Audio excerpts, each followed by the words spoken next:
안녕하세요. 세무실무 5분 특강의 남민숙입니다. 반갑습니다.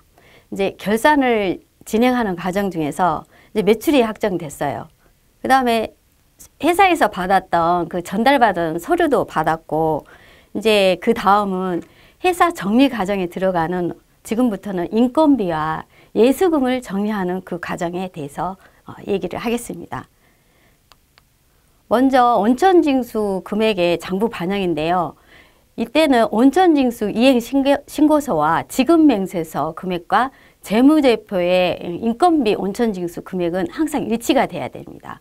왜냐하면 일치가 되지 않으면 국세청에서 불부합 소명이 뜨기 때문입니다. 이제 온천징수 이행사항 직계표에서 보면은 저희가 이제 연간 총 신고했던 내용을 모두 정리를 해놨어요. 이 정리한 자료를 가지고 계정별 온장에 다 이 부분을 반영을 하는 건데, 퇴직소득, 일용근로, 기타 사업, 급여 등을 이제 다 반영을 하는 거거든요. 근데 저는 맨 처음에 이제 재무제표에서 인건비 확인하는 방법을 어떻게 진행을 하냐면, 먼저 학계잔액 시산표로 들어가요. 그러면 거기에 퇴직금, 급여 이런 보이는 계정 과목이 있거든요. 그 계정 과목을 먼저 이 직계표에 있는 금액하고 맞춥니다. 그러면 이제 사업소득 같은 경우에는 잘 보이지가 않아요. 계정이 숨어 있기 때문에. 그럼 그럴 때는 사업소득은 코드를 걸어서 거래처 온장에 사업소득으로 들어가서 그 과정을 다시 정리를 하는데요. 그러면 이제 이 과정이 지났으면 이제 우리가 지급명세서 제출을 해줘야 되는데, 이자 배당에 대해서는 지급명세서가 2월 말일까지 제출을 해줘야 되고, 근로퇴직 사업에 대해서는 3월 10일까지 우리가 지급명세서를 제출해줘야 됩니다. 그러면 이제 제일 어려워하는 급여에 분개하고 예수금 정리하는 과정을 한번 보면은요, 우리 급여명세서에서 이제 제일 보면 그 4대 보험 보수 총액 통보서가 있습니다. 그 통보서의 급여 대장에 정확히 반영하면은 정확한 데이터로 계정별 원장에 진행이 되는데, 여기에서 보면 45만 8,300원이라는 예수금이 보이잖아요. 국민연금 건강보험. 이 금액을 이제 어떻게 뿌려서 정리를 하냐, 그 과정을 한번 제가 들어가 볼게요. 이제 맨 처음에 분개를 하면 통장에 먼저 반영이 됩니다.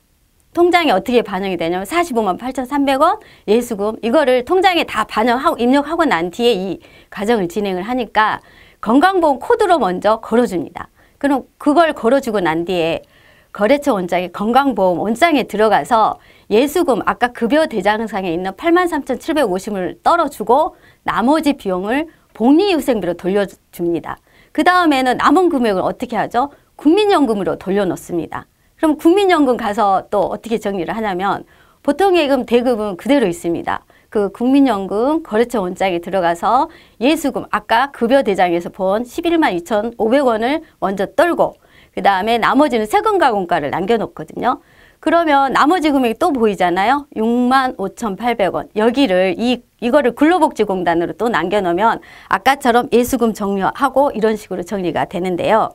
이때 국민연금 같은 경우는 인출금이 대표이사의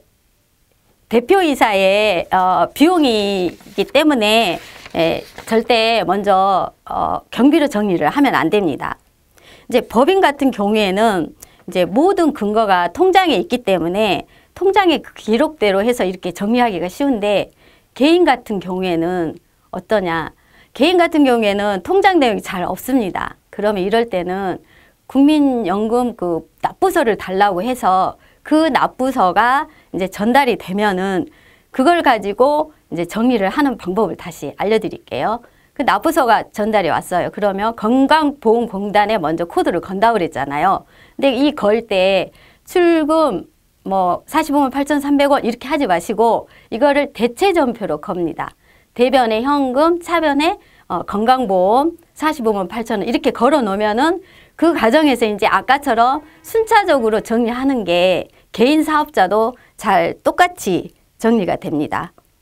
이제 이렇게 복잡했던 예수금 정리를 다 끝냈습니다. 이제 다음 시간에는 외상 때 잔액을 정리하는 시간으로 시작하겠습니다.